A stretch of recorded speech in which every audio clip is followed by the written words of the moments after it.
I'm Randy Reed. It's todayinlighting.com, Monday, 6th June, and I hope you had a nice weekend. We're sponsored by NovaFlex, from concept to completion with ease, speed, and quality. Here are the stories making news. Last week, David Radulescu presented his annual webinar discussing the latest in LED industry patent litigation.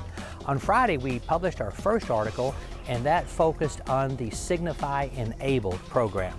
This morning, we have published our second article, and it is about the Signify Current out-of-court settlement. It's a good read, and you'll find it at edisonreport.com. NEEA and Ethno Insights studied commercial building renovation decisions, emphasizing early intervention and communication for energy-efficient upgrades.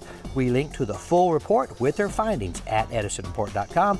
And Martin Clawson reflects on his journey from Philips to founding his own practice. He emphasizes space validation, social responsibility, and education.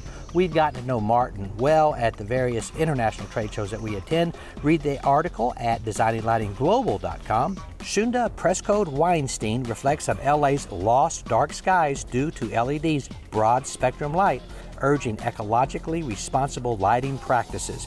And students in Southern California programs are invited to design LA-inspired table lamps for display at the PLP Lighting Experience Center on 15 May. Industry judges will award $5,000. Learn more at designinglighting.com.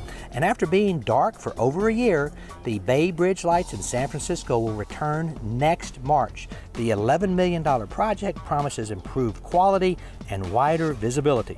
Learn more at edisonreport.com. And both the NASDAQ and the Dow had huge days on Friday, and all of our lighting stocks that we follow were up across the board except for Legrand.